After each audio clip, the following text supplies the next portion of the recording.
Hi guys, it's me, ChazraHD, and welcome to another stream, and welcome to this qualifying reaction stream for qualifying for the 2020 Turkish Grand Prix. And what an absolutely mental session that was in terms of, well, drama towards the end of the session, as we'll get into in a moment. And, you know, just this weekend, the track has been very surprising in terms of the grip it has offered the drivers. Of course, a new resurfacing has took place at this Istanbul Park circuit, and it has really made this weekend just a complete lottery in terms of who's going to do well and who is going to really, you know, do poorly. You just don't know this weekend. And I think this qualifying session, and we'll get into the results in a moment, really do prove that.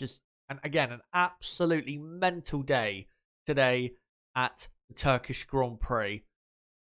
Now, first, I just want to say, before we get into the results, hello to you guys in the chat who are watching. Hope you're all doing well on this mid-November weekend, or this mid-November Saturday.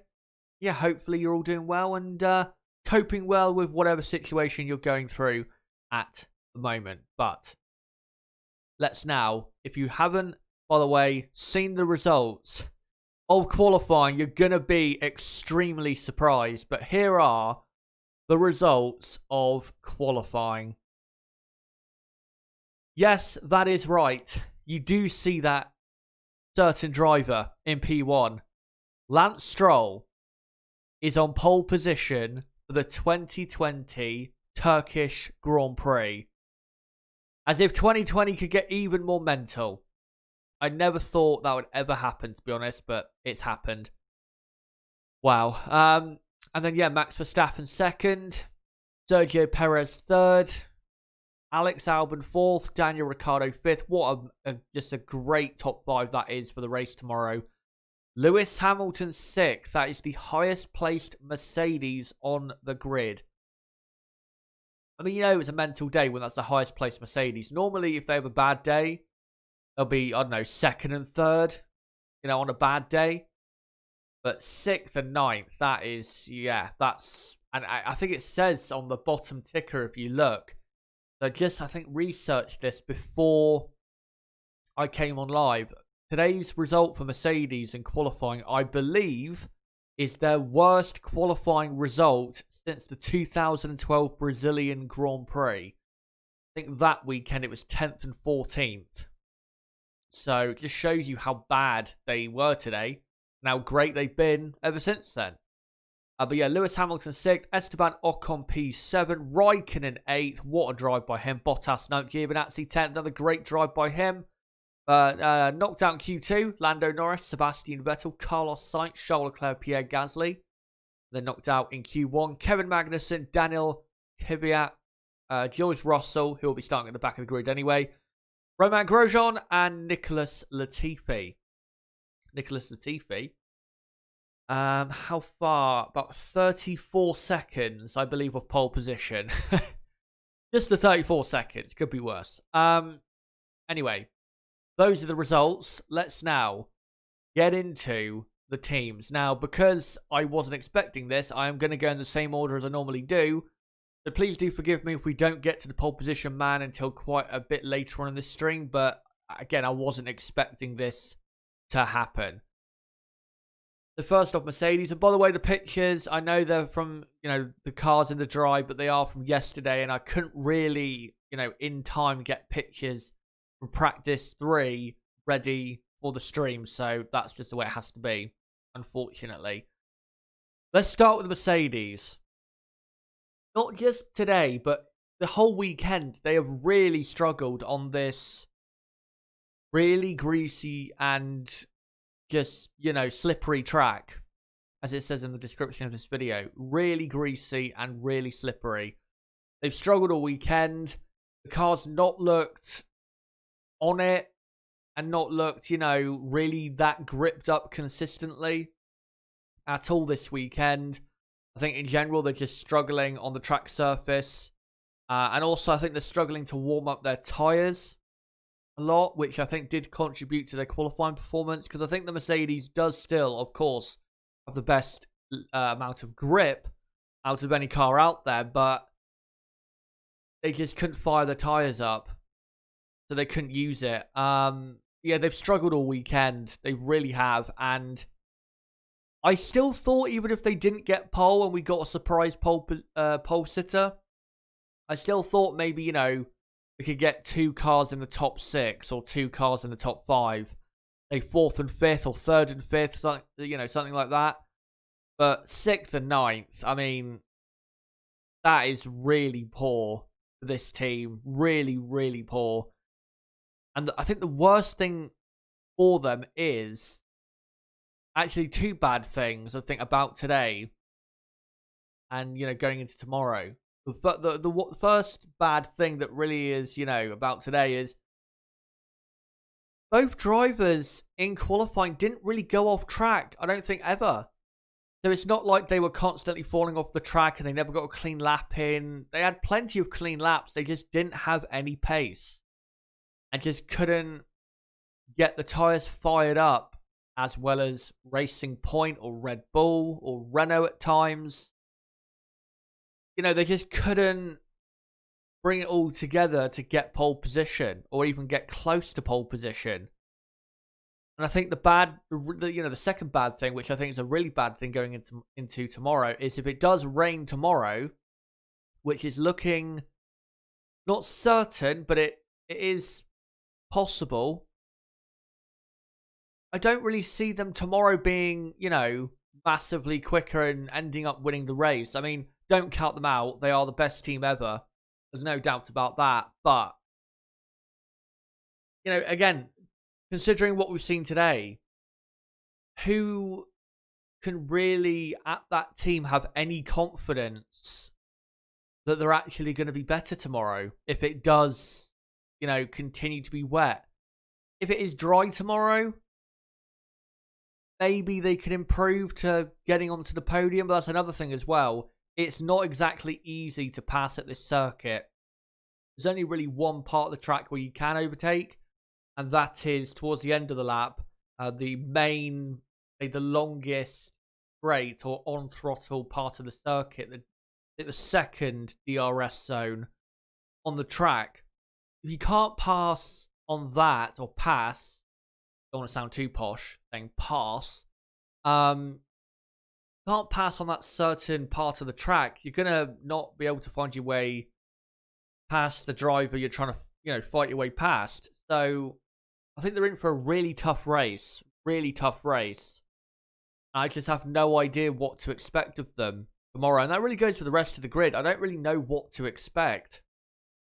It really does depend on the weather. Because if it stays the same weather tomorrow, then I guess you could say that the pecking order is, you know, kind of Racing Point and Red Bull up there, with Mercedes and Renault then the next 2, and then maybe McLaren after that with Alfa Romeo. But if it's dry, I mean, we saw, you know, if you haven't seen already, go back and watch some of the highlights from practice on Friday. Even in the bone dry conditions, the cars were all over the place on the, you know, newly resurfaced track. So I have no idea what to expect. And by the way, I did forget, and I'll bring the results back up the screen, as you can see here again. Did forget to say that in Q1, when Nicholas Latifi, as we'll get into later, spun off the track into the gravel trap, a lot of drivers set their final time in Q1 and improved, despite there being double waved yellow flags. And I believe that the FIA said at the start of Q2 or the end of Q1 that all lap times at the end of Q1 will be investigated after the session. So this order you see at the moment could very well be a lot different in terms of the starting grid for tomorrow. I hope not. I hope it, you know, really stays mostly the same and we don't get, you know, a completely different front row or something like that.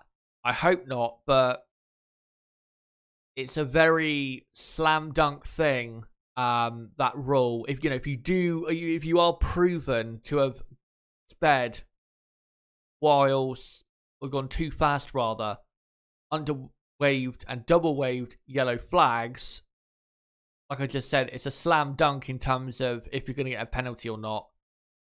So I think the only thing we can say is we'll see. But hopefully the grid won't be, massively affected and it'll stay mostly the same for the Grand Prix. Anyway, move on from that and go on to Red Bull quick, and then I'll come to you guys in the chat. Red Bull looked as though all weekend on this low grip surface that they had easily the best car through practice and really through qualifying. And I do think that Max Verstappen, if he did come out of the pits and was not held up by Kimi Räikkönen, and there's, nothing wrong with what Kimi Räikkönen did. Räikkönen was doing what, he was supposed to do. He's just setting flying lap after flying lap. It's not his fault that Max Verstappen is so much faster than him. I think the only thing Max could have done is probably backed off a bit to give himself space, the Räikkönen, but then eventually he would have caught him up again. But yeah, I think Red Bull, still, even though they're not on pole position, I think Red Bull on this surface, dry or wet, with Max Verstappen at least, do have the best overall package, and I do think, Max Verstappen tomorrow is the favourite to go and get victory, because of course 58 laps tomorrow. I'm not expecting Racing Point to be massively quick, and I think Max Verstappen sorry, I think Max Verstappen has been a lot more reliable this weekend in terms of pace than Racing Point or Lance Stroll. Max has been right up there at the top of the sessions basically every session, or he has been every session. So even though they're not on pole position, I think it's still looking good for Red Bull tomorrow. But yeah, Max definitely could have got pole if he wasn't held up by Räikkönen and was able to get more clean laps in on the Inter that he switched to halfway through Q3. Alex Albon, P4. I think you have to say for Albon, he did the best he could. He's not got any confidence, let's be honest. And he's probably going to be out of that team at the end of 2020. So I think considering that, I think he's done pretty well today. And I think if you look at his qualifying performances in terms of speed or position in the last 3 or 4 races, I thought he's actually done pretty well. But I still don't think that Red Bull car is any good compared to the Mercedes, on a normal weekend on a normal track surface. Yeah, I thought he did, again, did a good job in qualifying, but the problem is he can't put it all together. He has, sometimes a good qualifying then a bad race, whereas a bad qualifying and a good race. So if it follows, if tomorrow he follows that pattern, then he's probably going to fall off the track at some point and retire from the race. I hope he doesn't, because I think it would be great to see him prove some people wrong, including yours truly. But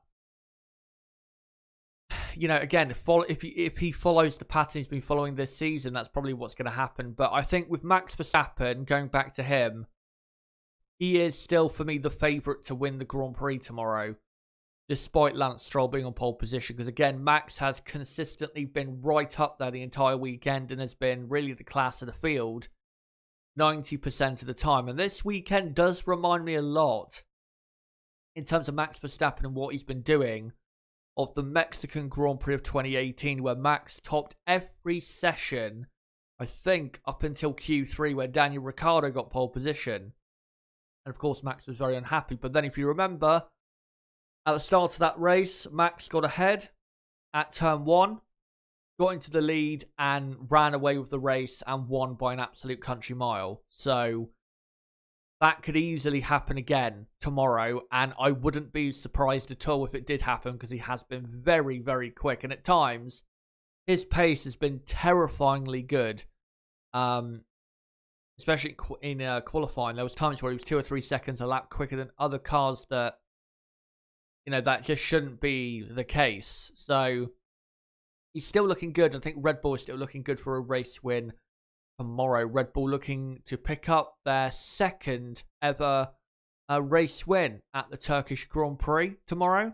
And of course, they did win the last ever Turkish Grand Prix that took place in 2011. And that weekend, it was a Red Bull 1-2. And you never know, it could happen this weekend, a Red Bull 1-2. Hopefully for them it does. But before I go on to the next team, let me just hear from you guys to see what you guys have to say about Mercedes and Red Bull and how they did. And, you know, again, tell me what you thought of how they did. And when it comes to tomorrow, what do you expect for Mercedes and Red Bull? Let's have a look.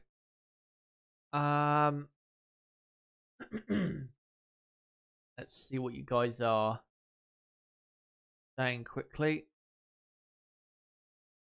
Hello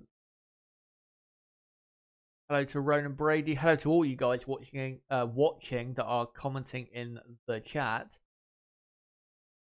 Astro Stevo says Hamilton will win tomorrow still, I think.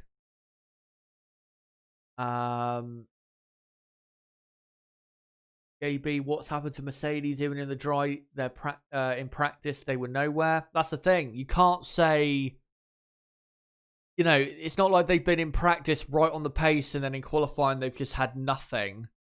It's just been all weekend. They've just not been able to consistently, you know, run the car on track without having issues in terms of grip, you know, for them to build any confidence in the car.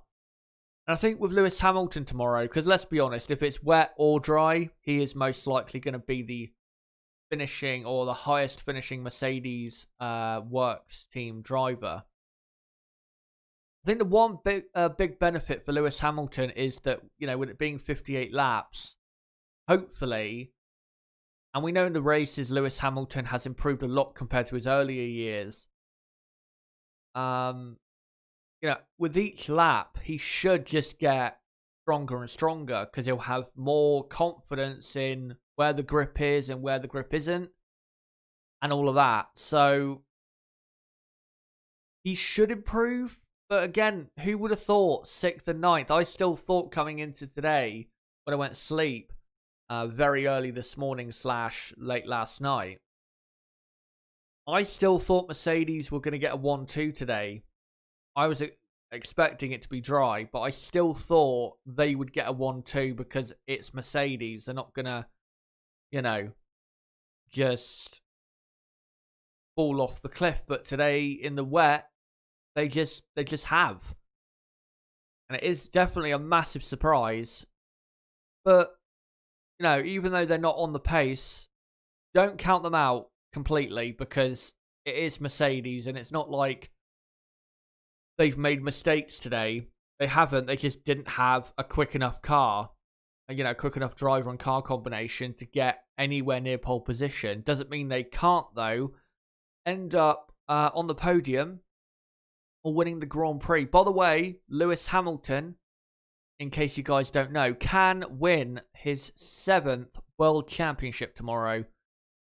Can't remember exactly the permutations. I think it's basically if Lewis Hamilton finishes ahead of Valtteri Bottas, he wins the championship. So if things remained as it is, you know, Hamilton 6th, Bottas 9th, I think Hamilton would take the championship. So, you know, from his point of view, still good, but I think he would rather, you know, win the race and win the championship rather than, you know, what happened in Mexico in, you know, 2017 where he finished, 9th and then won the championship. I think he'd rather be on the podium, to be honest, with that. Let's have a look at some other comments quick before we get on to Ferrari. Astro Stevo, pink Mercedes on pole. Well, I guess you could say that, you know, when someone says, oh, Mercedes didn't get pole, you can correct them and say, well, the silver one didn't, but the pink one did.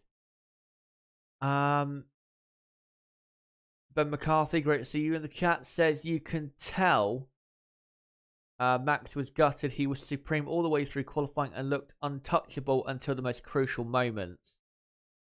He did. I mean, I think it was after the first run of Q3, and he was, what, 4 seconds quicker than anyone else. And that was right before, by the way, Sergio Perez went faster on the intermediate tyre. And the intermediate tyre, I think, was the faster tyre. Wasn't much faster, but I think it was the faster tyre at the time. But again, the problem was Max didn't have enough free air to get some consistency going on that tyre, without being distracted. But when he went 4 seconds quicker than everyone else, I thought, you know what, just call it now. It's over. Because the guy all weekend has been quick. So I thought, this is absolutely dead and buried in terms of anyone else having a chance. And then Perez goes and does that. Max gets held up in traffic. Lance Stroll sets an absolute barnstorming lap. And there you go. But again, like I said with, this reminded me of the 2018 Mexican Grand Prix. I think he'll bounce back big time tomorrow, Max Verstappen, and definitely will not finish behind Lance Stroll. I can guarantee you that. If he does, then it'll probably be with him, having an accident with Stroll, trying to have a go to get past him. There's no way he's just going to settle him behind. Absolutely no chance with him. Right. Let's have a look. There's a couple more we can read out. The Iceman says the guys on the dirty side are going to suffer at the start a lot. That is one thing with Max Verstappen, is he is on the dirty side of the grid. Now, the clean side of the grid, I wouldn't say it's clean, but it's less dirty, I think we can say, than the dirtier side. So yeah, that is a big disadvantage, and that will help Racing Point a lot at the start. Of course, Perez third on the clean side and Stroll on the clean side on pole. So, yeah, that will be a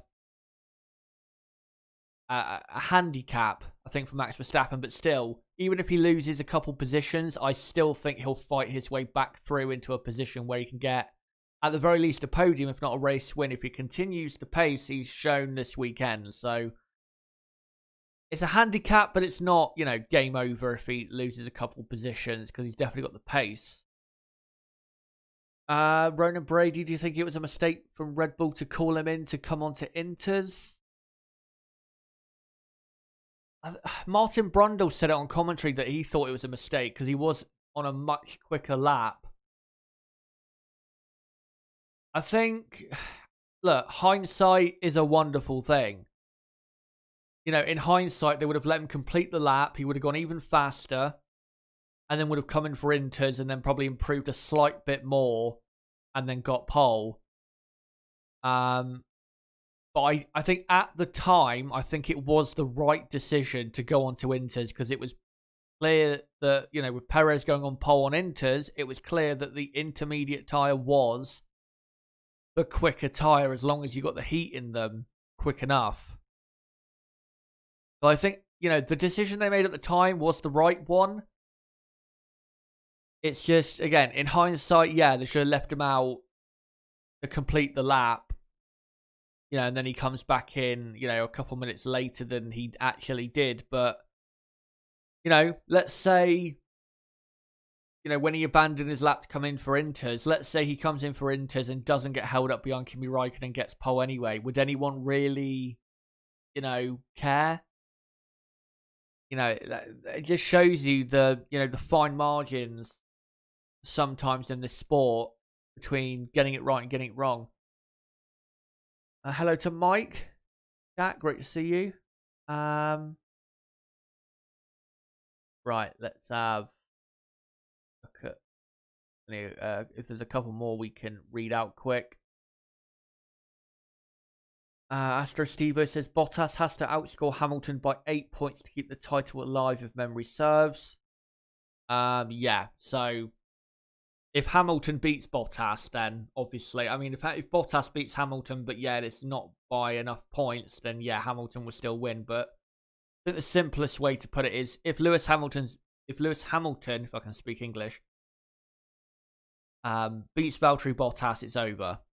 It was over a few races ago, but officially over, yeah, if Hamilton beats Bottas, which I think he will tomorrow, because I think Valtteri is probably going to be struggling in the midfield. he's not really looked... In qualifying, he didn't look that great for me.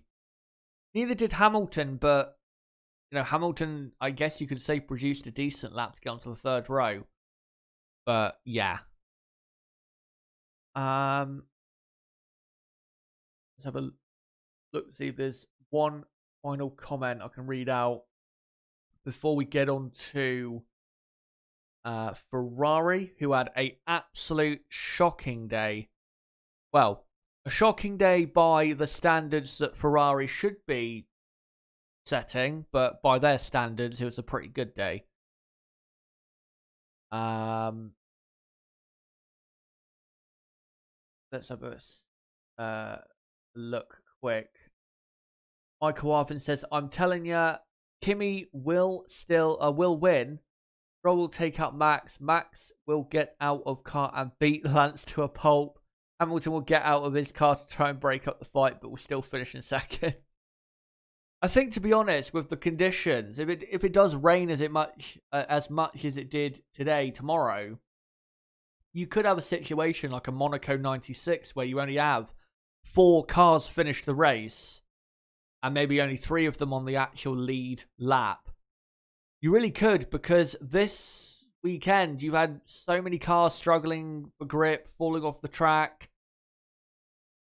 And that's why I think, if it does rain tomorrow, I think any logic or just, I guess, any predictions for what you think will happen will just go out the window, because it will basically come down to who can maintain the quickest speed whilst keeping it on the track. Because even if you're massively quicker than everyone else, if you keep going off the track every, once every 10 laps, you're not going to win the race, are you? So that's what it's going to come down to if it does rain. If it's dry, I think we'll get some offs, definitely, because it'll be a completely green track, no rubber down, and with it being a newly resurfaced track, as we saw with Friday practice, the grip will be very, very minimal. So, yeah. I mean, Kimi Räikkönen, when did he qualify? Was it P8? I think Räikkönen, if cars ahead do suffer, and do fall off the track, I wouldn't be surprised if Räikkönen got a top 5 or a top 6. I think podium, though, is pushing it. I'd love it if he did, get on the podium or even win the race. That would just be an amazing accomplishment and would kind of bring it full circle, because he did win the first ever Turkish Grand Prix in 2005. And I will get into it later, by the way. Kimi Räikkönen today was absolutely just incredible. And as well, his teammate. But as I said, we'll get into that later on. Let's first, out of the rest of the teams, get on to the clown show of Ferrari. What a day they had today. Both cars knocked out in qualifying 2. Pretty good day for them, considering how 2020 has gone. But in all seriousness, yeah, obviously not a good day at all. Charles Leclerc was looking very good in practice, but then in qualifying looked absolutely nowhere near the pace. Same with Sebastian Vettel. And it wasn't just in Q2, it was in Q1 as well. They just looked like they had no grip in the wet. And I think this session really showed how poor that car is overall. It has no power and no real grip compared to not just the top 2 quickest cars on the grid, but even the upper midfield cars. It's an awful car, ran by an awful team, with drivers who I feel desperately sorry for, because, their drivers, they don't deserve this. They don't deserve this at all. Sebastian Vettel and Charles Leclerc, I don't really think put a foot wrong today. I mean, yeah, Leclerc fell off the track, I think, at turn 1. I think he might have done as well in Q2. But again, that car is just so bad. It really is. And I think it really does illustrate this session how great Charles Leclerc has been this season. Because, the last few races, Charles Leclerc has been consistently getting into not just the top 10, but in the top 5 or 6 on the grid. in qualifying, and then in the race even has been up there in the top 6 or 7. And I think this session really does illustrate that Charles Leclerc was dragging performance out of that car that just isn't there. The Ferrari car is not that good. Where Sebastian Vettel has been this season, I think, is a lot more representative of the actual pace of this car. It's a car that's not, near the back or lower midfield. It's just dead center in the entire pecking order. It's not upper midfield. It's definitely not a front-running car, but it's definitely not a lower midfield car. It's with AlphaTauri as well, just dead center in the pack. Around, in terms of, realistically where that car should qualify in a qualifying session. It's a P10, P11, P12 type of car. It's not a car that should be up there in 5th, 6th, or even 4th place like Charles Leclerc has been, putting that car in those positions. It shouldn't be in that position. But that's because Charles Leclerc has been so good this season that he's been able to do that. Yeah, I think today, just again, it really did illustrate how bad this car is. It's not a good car at all. This car has not improved at all this season. And I know people have been going on about, oh, Ferrari have improved the car. No, they haven't at all. That is complete fake news, honestly. Ferrari have not improved this car at all. Charles Leclerc is the reason Ferrari have even been relevant this season. Without him, Ferrari would be way behind AlphaTauri in the Constructors and would probably be not even that far ahead of Alfa Romeo in the Constructors. All the way down in 7th place. Just awful. Again, absolutely terrible. What was it, 12th and 14th, the official result? Let me just have a quick look again. Yeah, 12th and 14th. And by the way, I think you may, if you read the ticker when it goes along a bit, to go back to the key stats from this session, you'll see that today's result was actually their worst result in qualifying for the Turkish Grand Prix since 2005. In 2005, Barrichello was P11 and Michael Schumacher didn't set a time and qualified in last place.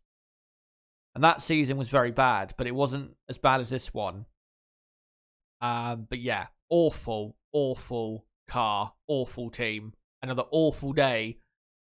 Of course, for the team, but I just feel so sorry for the fans because, after practice, they were probably expecting something, but got absolutely nothing in return. But let me have a quick look, see what you guys have to say about it.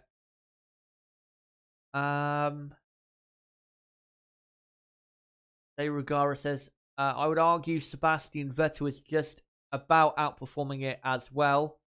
Alfa Romeo better than Ferrari at certain races. There has been actually, and you're right, there has been races where Alfa Romeo have been quicker.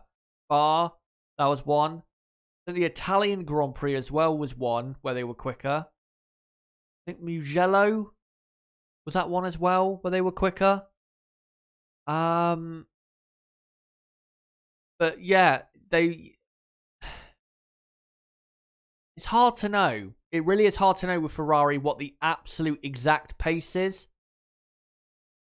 And what, like I just said, like what their real pace is. Because, they do have two very good drivers in that car. Charles Leclerc, who potentially is a world champion level driver. Definitely a driver good enough to win races. Absolutely, as we saw last season. And then you have Sebastian Vettel, of course, a 4-time world champion who has won so many races and I think has, the 4th most race wins in history, I think. So it's hard to say what the real pace of the car is, like absolutely exact what the real pace is. I will say, though, if you put Sergio Perez and Lance Stroll in this car, they'd be nowhere near top 5 at every single Grand Prix. Basically every weekend. And that's not because Perez and Stroll are bad. They're just not as good as Leclerc and Vettel. So, yeah. I think that's the only positive really for Ferrari this season is they have two very good drivers that can make the results look a bit better than they should be. The Iceman says Bahrain will be Ferrari's funeral.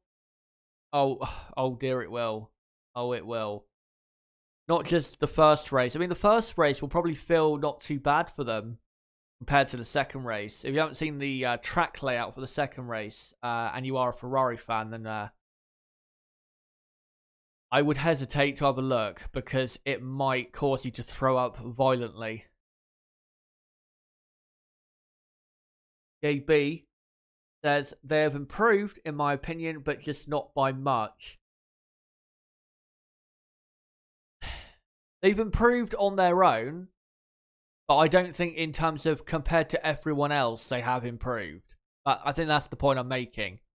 Yeah, the car is probably better than it was in Austria or Hungary or Silverstone, but in terms of where it compares to AlphaTauri, Racing Point, Mercedes, Red Bull, Renault, McLaren, I don't think it's any better than it was. It's just exactly where it was at the start of the season. Stroll has been summoned to the stewards for yellow flag infringement check. Chris Medland, Twitter. I'll have a look quickly. That's from Connor is online. Is that what it says? Yeah. So yeah, I'll have a quick look. And I said this a lot earlier in the stream that a lot of drivers are, I think, under investigation for speeding under yellow flags in Q1. So if you are watching this after any penalties have occurred, please do not, rail on me for, with talking out the wrong results. Because again, this stream is happening before the results have even, been, I guess, finalized.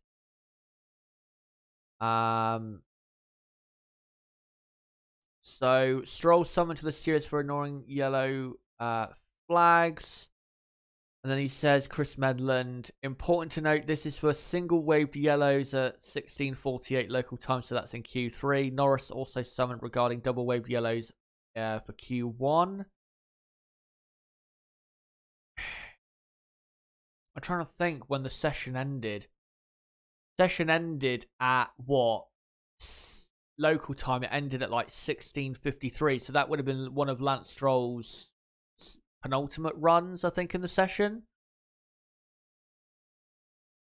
But yeah, we'll see. I don't think I can really say at the moment what's going to happen. Ronan Brady asks, are you surprised Ferrari didn't just pay off Vettel for this year like Kimi in 2009? But who could they bring in? I mean, yeah, you got Antonio Giovinazzi, but I like Antonio, but he's not as good as Sebastian Vettel. We know that. They're not going to find anyone better for that car. I don't think they're going to find anyone who's going to make, Ferrari's situation automatically better in 2020. So, that's just the way it is, I'm afraid. I mean, in hindsight, Sebastian probably should have left Ferrari at the end of 2019 to avoid the calamity of this season and, either go somewhere else or sit out for a year or two, kind of like Fernando Alonso has done, and then come back re-energized and into a better situation, which, by the way, I still think, even though I am happy that he will be in definitely a better car next year, the Aston Martin F1 car, which is now currently the Racing Point, which is on pole for this Grand Prix, amazingly. I still think it would have been better if he took a year or two off and then came back, say, in the 2023 season, so that he can, because the last 2 or 3 years has been difficult for him, being, I won't say the favourite to win the championship a couple years ago, but in a very good position, blowing it in certain races, making big mistakes, his team making big mistakes, which mounted further pressure on him and the team. 2019 wasn't any better, made even more mistakes and got beat by Charles Leclerc. And then this season's happened, and I just think he would have been better taking a break and then seeing who, in 2022, once the new rules came in, who had the best car compared to, who had the worst car, and then trying to come back into Formula One from, say, 2023 on and try and get a seat in one of the better teams. That's what I think would have been the best thing to do. But he's decided to continue with Aston Martin, which, in hindsight, might be a great decision, but we'll see. But I still think that would have been the best thing for him to do. Is just take a year or two off like Fernando Alonso has, and then come back. Hopefully, Fernando will come back next year re-energized and won't be as miserable as he was at the end of his McLaren time.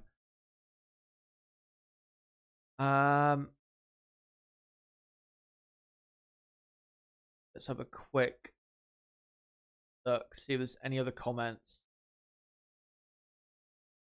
Michael Arvin says, Chazza, wrong. Ferrari should have kept Kimi, dropped Vettel, and still picked up Charles. If no team orders, Kimi would have been higher than Vettel.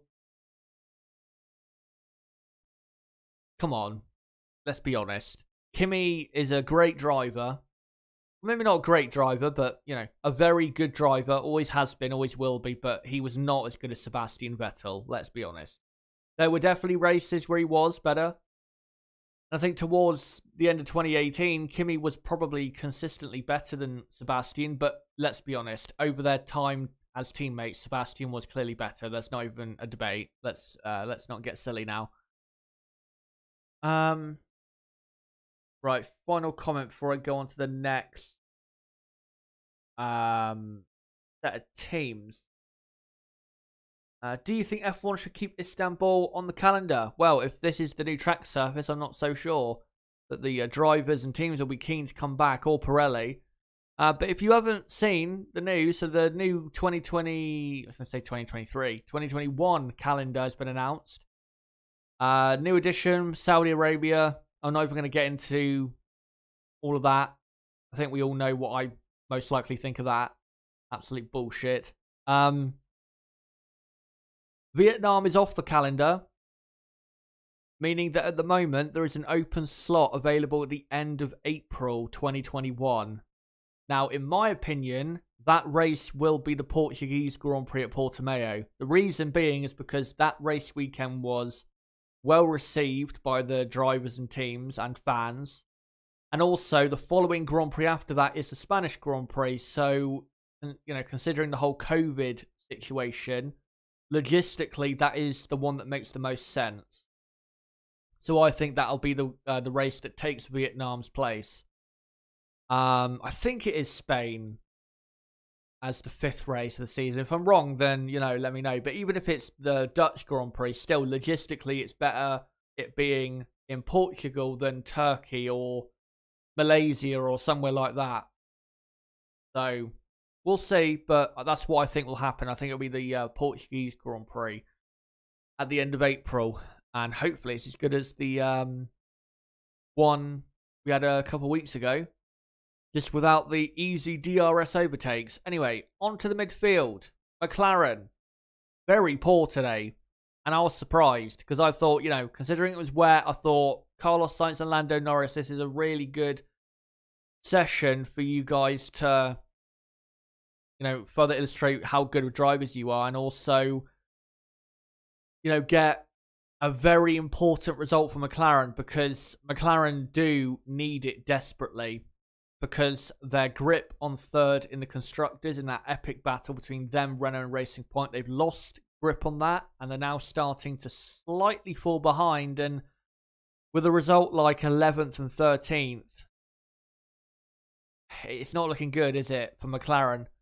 It really is not. And I know they haven't had as quick of a car as Renault and Racing Point this season, but I would have thought that at this point of the season, they would have continued, banging out great results to keep, in that position in the Constructors' fight for 3rd. But today, really poor day Went on to Inters way too early in Q2. It wasn't ready for intermediate tyres. Andreas Seidel admitted that right after the session.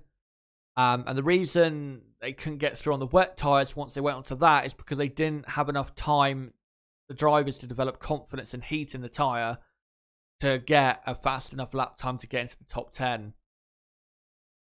So yeah, just a really poor day, and it's right when they didn't need it. I mean, if this was, the third race of the season, then, fine. But with only 3 races to go after this is, the worst time to have this result. Because if Racing Point, let's say it's wet tomorrow, and Racing Point are just as quick tomorrow as they were today, and Renault are still very quick, they're going to end up losing a lot of ground in that fight.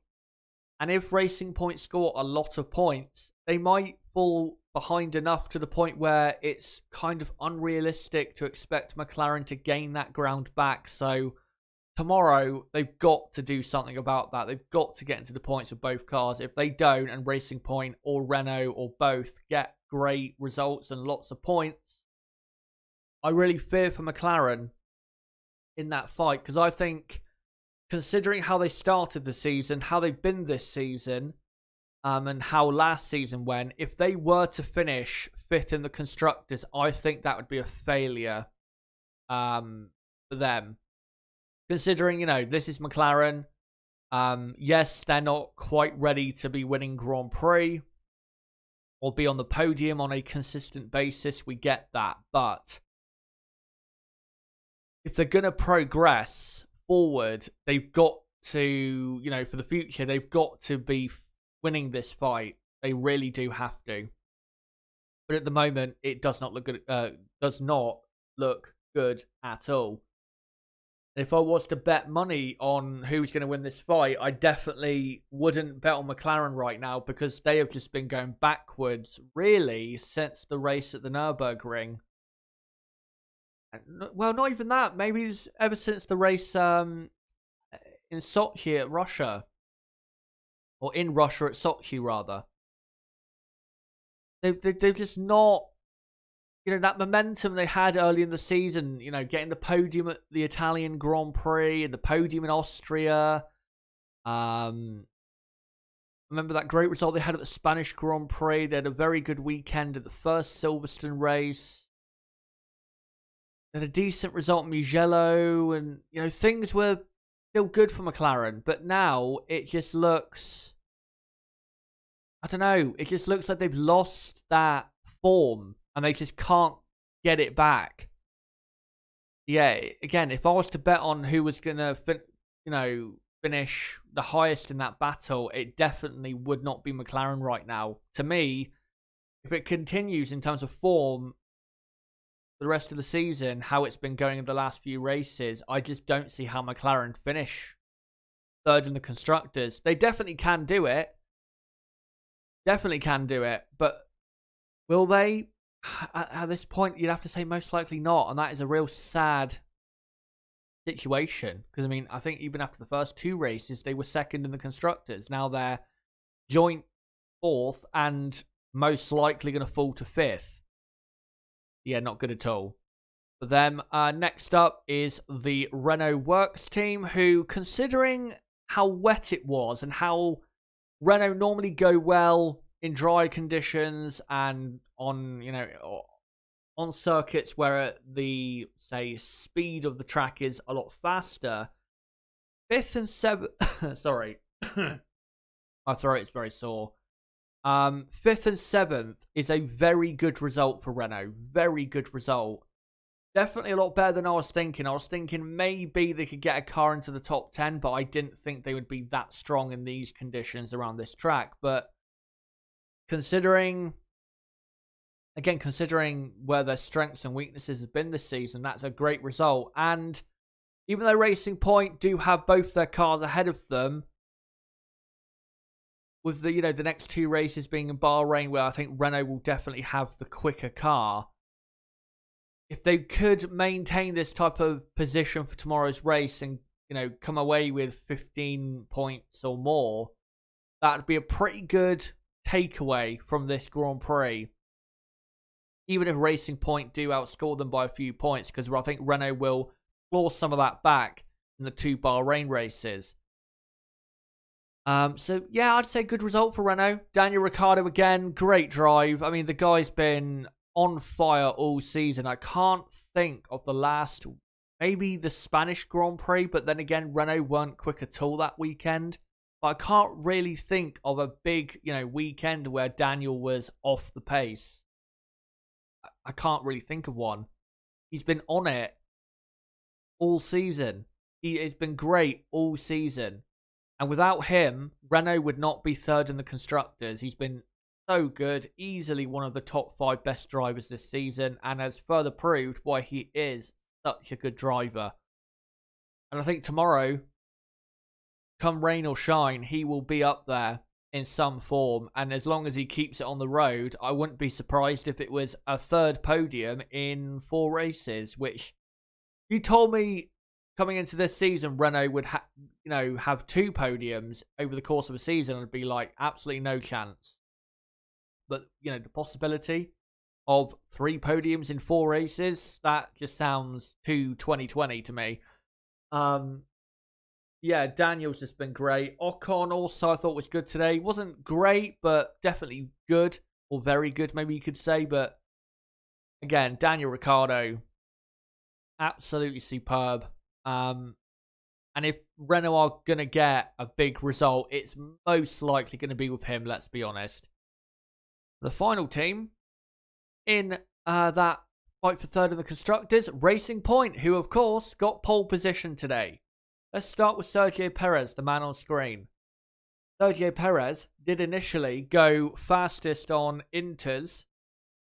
Very good choice going on to Inters before anyone else.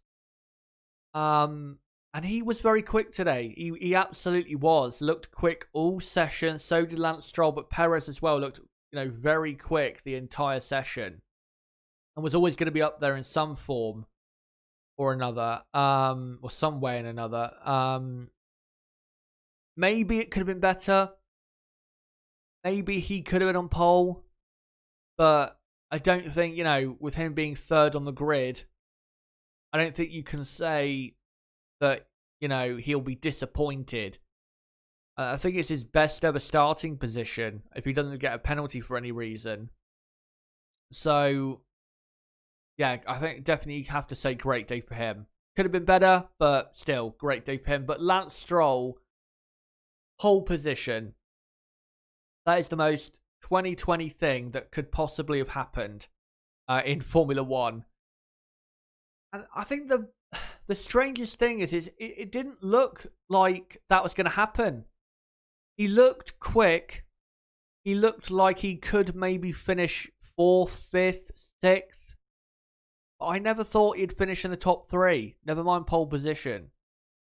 But that lap, whether it was legal or not, that he did to get pole position, was an absolutely brilliant lap. It really, really was. To get that far ahead of his teammate in terms of lap time and Max Verstappen. Superb lap. Again, Lance in the wet is a very, very good driver. I think the reason Lance is so good in the wet is simply because I don't think it's necessarily he is one of the best drivers on the grid. I definitely don't think he is. I think it's more so on lower grip surfaces, which I think is why he's so good at the start of races. When the grip is lower, I think he is better. But as the track grips up, I think that's when Lance starts to, I'd say slow down compared to the people he's competing against. So if it stays wet tomorrow, or even if it's dry tomorrow, I think Lance will be very quick. Because again, it's a low grip surface, and that's what Lance really does thrive upon. And I think absolutely he can, and most likely will, carry this through into into tomorrow. And I don't really care who wins the race as long as we get a good race. That's all I care about. But if he won the race, I think that'd be a very good story, to be honest, because he really has had to prove a lot of people wrong, including myself. I was a big critic of him, as you guys know, and I've already basically admitted that I was wrong about him. And yeah, the guy, he's a lot better than people give him credit for. He's not a great driver. He's not, I still don't think he is going to win a world championship or anything like that, but he is a lot better than people give him credit for, put it that way. And I think, considering this season and how he's been most of the time, I think he does deserve a great result like this. And I think we have to say that he has improved a lot on his biggest weakness, which was qualifying. Because a year ago, I don't think this was possible. Him, being absolutely amazing and out-qualifying his teammate by so much time and, being this great. I don't think this was possible a year ago or 2 years ago or 3 years ago. It just shows how quickly he's come on as a driver and how Lance, again, he's proved a lot of people wrong, including myself. And I'm happy he's done that, because that's, when I criticize a driver, and, there's plenty of drivers I've criticized in the past couple of years who have gone on to prove me wrong. That is what I want. I want drivers to prove me wrong, such as Stroll or Pierre Gasly or Antonio Giovinazzi. I want these drivers to prove me wrong. That's kind of why I like to, I won't say I like to criticize, but why I criticize, because I'm hoping that I'll get proved wrong, because I don't want to be that guy who is too kind and too optimistic, because I think that's not a good thing to have when, judging a driver. When it's come to Lance Stroll, I've always wanted him to prove me wrong. And yeah, it's took a bit of time, but he has proved me wrong. Absolutely. No doubt about it. I'm very happy about it. So good on him. Let me quickly read the chat, though, to see what you guys have to say about Stroll getting pole position. Who would have thought that? And also what you thought of Perez and what you thought of Renault and McLaren as well. Let me just quickly check Twitter again, though, to see if there's any update about penalties.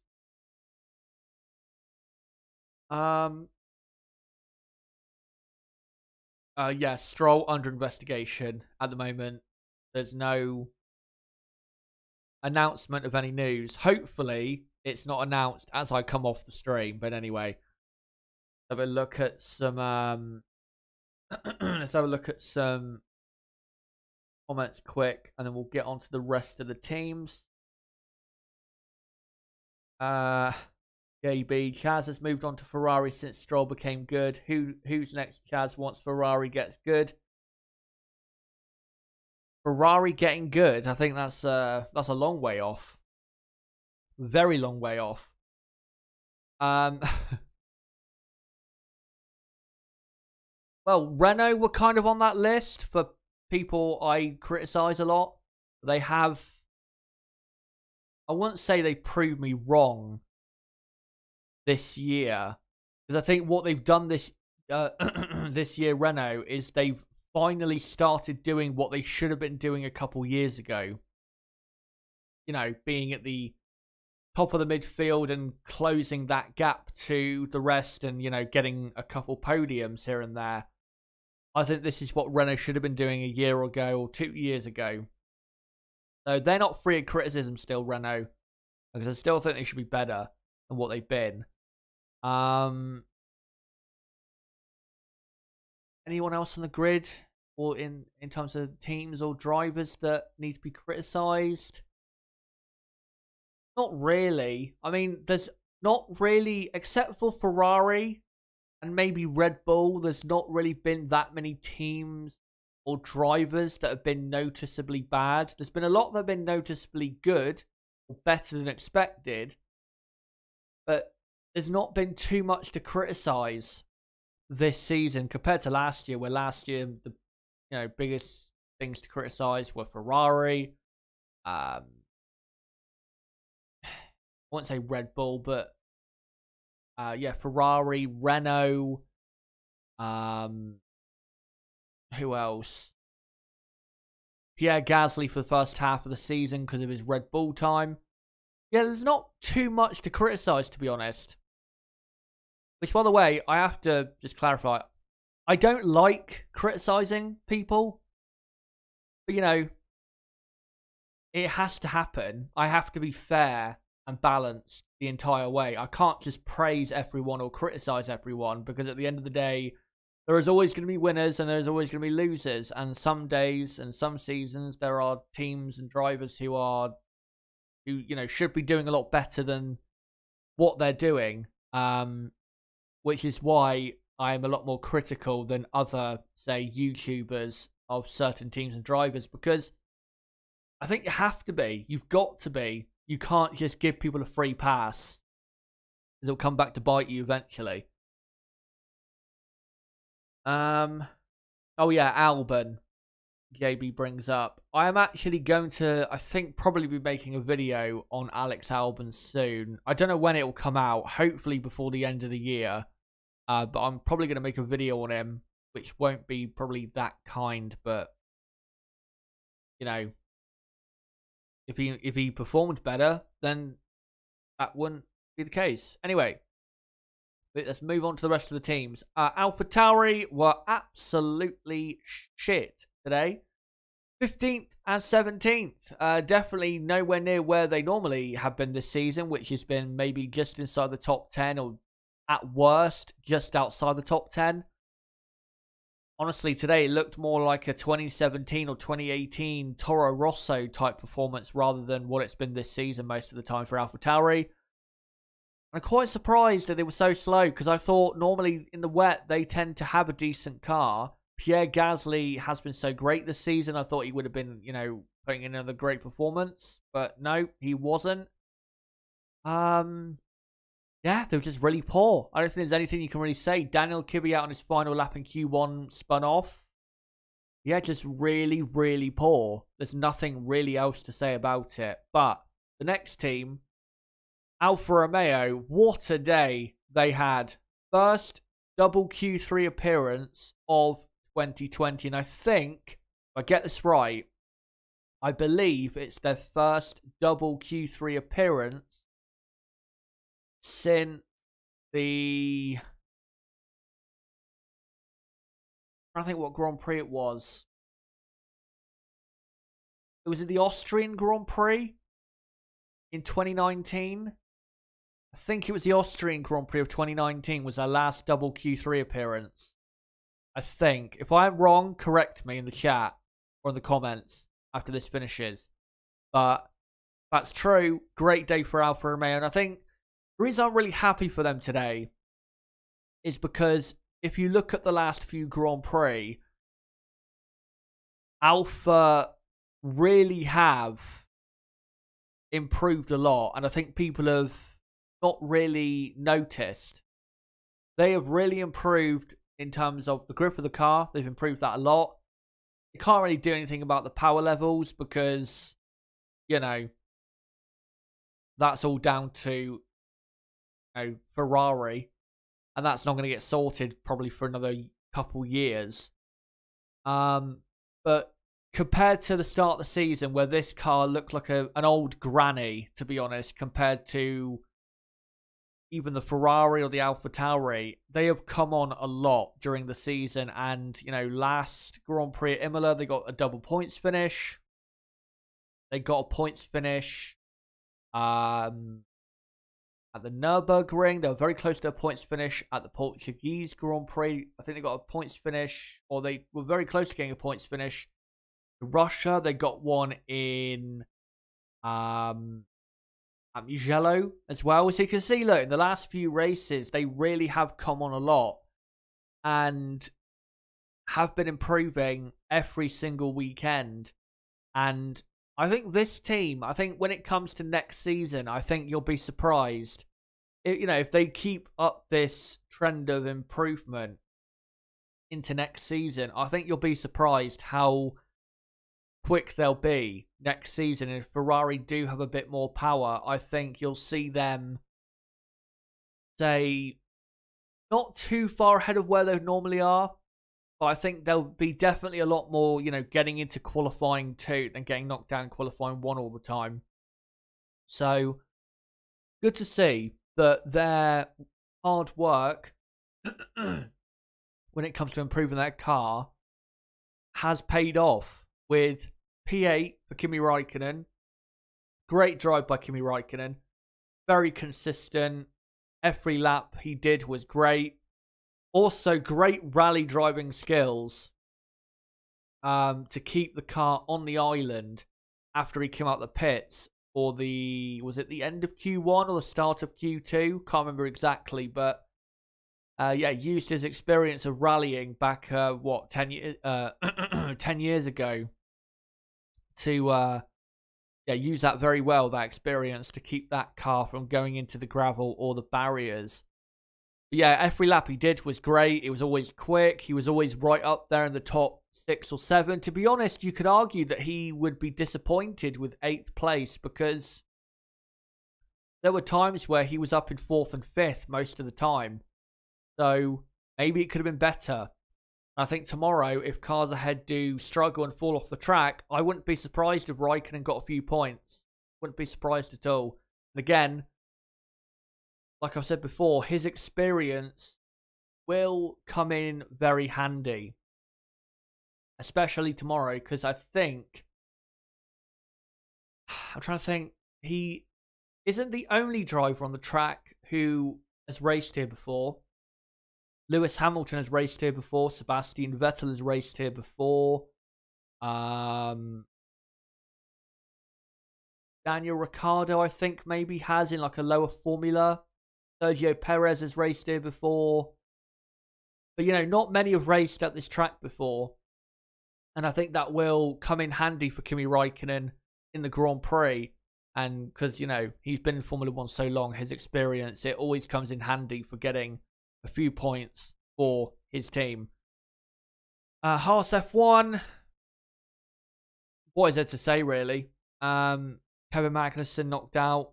Roman Grosjean spinning out into the gravel, which just sums up the last couple of years of his career. Magnussen very unhappy that other cars improved in Q1 that knocked him out when he slowed down for the yellow flag. So, again, we'll see what happens with that. In terms of penalties for drivers who possibly did speed under yellow flags, we'll see what happens. But yet again, another awful day for Haas. They've not really had any good days in qualifying. And, well, the only way I see it getting better tomorrow is if loads of people retire and they somehow nick a point. But the problem is, with the drivers they have, I mean, they're likely to be one of the first drivers crashing out of the race. No disrespect. That's just the way it is. And then finally, it is Williams. Nicholas Latifi qualifying last. He won't start last. George Russell will start last due to new power unit elements. Nicholas Latifi, though, the reason he was so slow and so far off the pace is because he spun off on one of his final runs into the gravel, and I believe turn 7 or turn 8, something like that. That's why he ended up where he did. Williams, I think, missed a big opportunity today to get a very lofty grid position. Because, not many times do we get a wacky qualifying session like this. So, definitely a missed opportunity for Latifi in the Williams. But tomorrow is the Grand Prix. What will happen? I don't really know what will happen. Again, I don't know. I mean, if it does rain, we'll maybe have some vague knowledge of what could happen based on today. But, if it's a fully dry race. Who knows what's going to happen, and who knows who will actually be quick and who won't. And even if it's a wet race, but then it dries up at certain points and then rains again. Again, who knows what's going to happen? I can't predict what's going to happen in tomorrow's Grand Prix. I'd love to, but I can't. And I think that is the best thing about tomorrow is anything could happen. Absolutely anything could happen. But I guess I'll finish off the stream by asking you guys, what do you think is going to happen tomorrow? What's the podium in your guys' opinion? Will Max win? Will Mercedes come back? Will Racing Point get a win? Will Renault get in there? Will Alfa Romeo cause a surprise? Let me know in the chat quickly before I end. By the way, before I come to those comments, just want to let you guys know I will be live again tomorrow at 2 p.m. UK time, which is about 2 hours after the race finishes tomorrow. The race tomorrow starts at 10 past 10 a.m. UK time. So I'll be live at 2 p.m. UK time for the race reaction. So don't forget to subscribe to for that coming up tomorrow, so you can react with me to whatever mental things happen in the Grand Prix. And yeah, subscribe, notifications bell, make sure to hit that.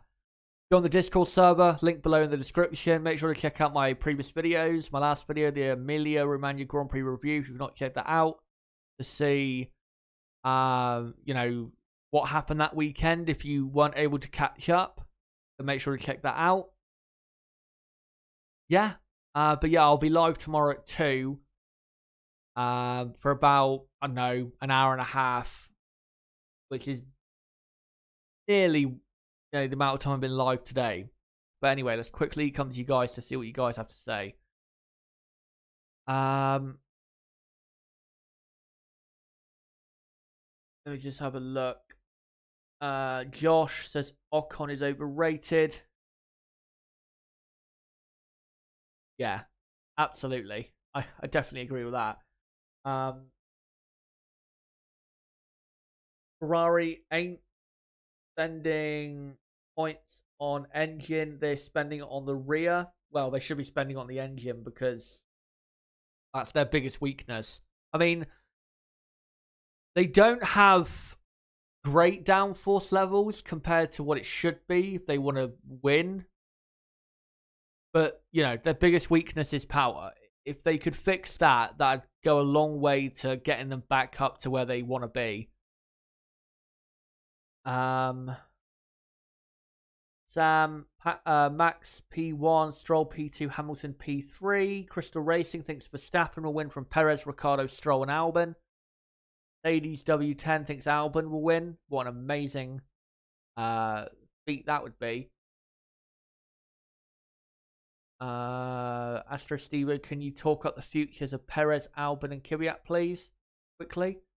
Yeah, I guess I'll talk about that quick. So, Perez, it looks as though Perez is out of Formula 1 for next year, which is an absolute crime against humanity as far as I'm concerned. The guy's easily good enough to be on the grid. He's been great this season, despite having 2 races missed due to COVID. Could have got pole today, could win the race tomorrow. If Red Bull are going to get rid of Alex Albon and not put a Red Bull Academy driver in that car, it has to be Sergio Perez. If they put Hülkenberg in that car, that to me screams 2 things. One, they want to protect Max Verstappen as much as possible. I'm not saying Perez will beat him, but Perez is definitely better than Nico Hülkenberg. I don't think that's up for debate anymore. But also, they're just buying into this false hype that Nico Hülkenberg is actually, you know, good enough to be at that level when he's not. Nico is definitely good enough to be in Formula 1, no doubt about that. But this notion that Nico Hülkenberg deserves to be in a Red Bull or a Mercedes is complete fantasy. What has Nico done in his career that deserves such a chance? He's never got a podium. He's never deserved one. Every time he's been given a chance to get a podium, he's blown it. So I don't see why you'd go for Hülkenberg over Perez. I just don't see it at all. There's no real justification for it. Albon Albon, I think Albon is out of Formula 1. I don't see Albon staying in Formula 1. I think he's done. I think most likely he'll be in Formula E probably in a couple of years' time. That's where he was going to be, if you remember originally. He was going to be driving for Nissan in Formula E 2019, and then Toro Rosso called him up. So I think that's where he'll go. He'll go back to Formula E. And for... who's the other driver? Kvyat. It looks as though Daniel's probably done in Formula 1 as well, sadly, even though I don't think Daniel really deserves it, because I don't think Daniel has been that bad this season. The only problem is that he has been too slow in qualifying compared to Gasly. If you actually look at the race pace of Daniel compared to Pierre, it's still easily good enough. So, yeah, it looks as though it's going to be Yuki Tsunoda, which I don't agree with at all. I think they should keep the same driver lineup for 2021. Because I don't see why you would get rid of a lineup or, you know, change a lineup that clearly has worked this season. JB, Perez is better in race and racecraft, but Hulk is better in quali. You know, and yeah, maybe Hulk is better than quali, but, you know, how many points he scored for qualifying? You know, absolutely zero is the answer to that. I'd much rather a driver who is better in the races than a driver who's better in qualifying. I'd much rather that.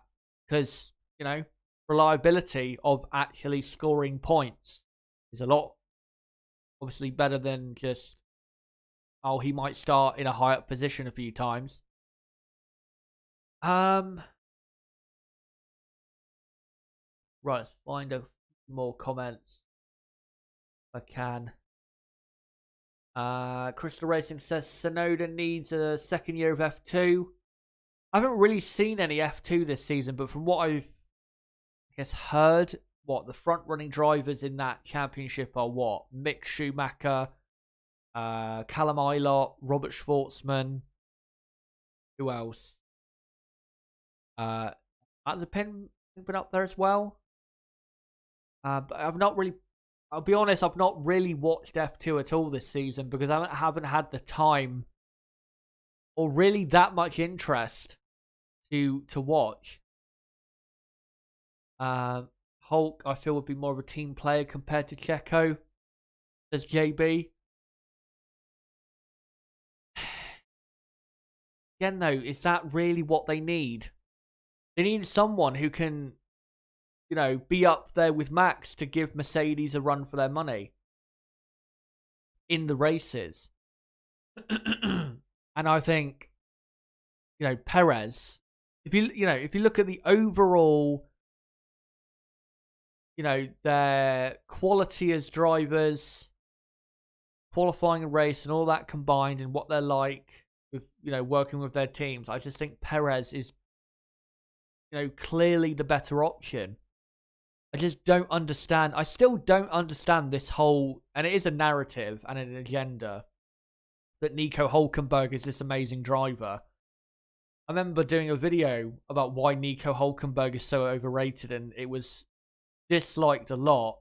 Mostly by people who I know for a fact didn't even watch the video. They just disliked it because of the title, because for some reason people love the guy, even though, you know, he's most known for, you know, his lack of success. I just don't get it. I don't get it. He definitely deserves to be in Formula 1, without a doubt. I'm not denying that. He's not an awful driver for this level. He's definitely good enough. He's better than Albon. He's better than Ocon, in my opinion. He is better than, you know, Latifi and Giovinazzi and Grosjean and Kvyat and, you know, drivers like that. But he ain't, you know, he ain't at that level to be in a Red Bull. He just isn't. Perez, I think, is a lot more capable of being at that level, and I think consistently has been for years. Really, since he came to Force India in 2014. When has Perez really dropped off pace-wise? He hasn't. He's been consistently quick ever since. Hülkenberg last year had a big chance to prove himself against Daniel Ricciardo. He I think deserved another year at Renault, but ultimately he proved that he just isn't that good. Yeah. If there's any final comments I can quickly read out. Crystal Racing says Hulk should give up on F1 and focus on sports cars because he's very good in most categories, but only slightly above average in F1. Yeah. I mean, yeah, look, Hulkenberg, again, in Formula 1, he's definitely good enough, but I would much rather see other drivers given a chance than him, because I think he's had his chance in terms of proving himself. He's had 10 years. He's had good performances, no doubt. He's had certain seasons where he's done well, but he's never done, in my view, enough to justify being in a top car or, continuing in one of the top teams. I just don't see it. Yeah. I think Perez, people say, oh, but McLaren in 2013, which is, again, another absolute bullshit fucking narrative and agenda that people have against Sergio Perez of, oh, well, he had his chance. He was at McLaren in 2013, when they clearly forget the facts, clear facts, that McLaren car was no better, if not worse, than the Sauber he left to go to McLaren for. That's a clear fact. So no, he hasn't had his chance at a top team at all. He went to a team who should have been up there, but they completely fucked up the car and then tried to act like Sergio wasn't good enough when he wasn't given a fair enough chance. And by the way, his teammate was Jenson Button. The same Jenson Button who outscored Lewis Hamilton over the course of 3 seasons. Not just some mug. You know what I mean? So, and also Jenson Button, a world champion. Again, not some mug. So, this is Perez's, he deserves this a lot more than Hulkenberg. He's been in Formula 1, what if he continues next year, that'll be 10 straight years. He's had nearly 10 podiums, all in cars that should not be on the podium in terms of speed. If that doesn't say enough about how great he is, I don't know what else I can really show someone. Final Monkey, is it just me or is Hulk a little overhyped? He is. He is. And for me, he always has been. Because, I don't know, maybe people fall in love with the guy that never wins. I don't know. But, go to some new pictures quickly. Yeah, I've just never... I mean, he's a nice guy. He's a cool guy. There's no doubt about it. But when it comes to his results, I don't get the obsession with the guy. It would be like being obsessed with a striker in a Premier League team who was in a, let's say playing for Crystal Palace. Being obsessed with, someone like, I guess you could say, let's say comparing it to football. If anyone knows who Wilfried Zaha is, Wilfried Zaha is a player who has always been rated as a very good Premier League player. Tricky winger, always giving people a tough day. But, if he was so great, then why is he still at Crystal Palace?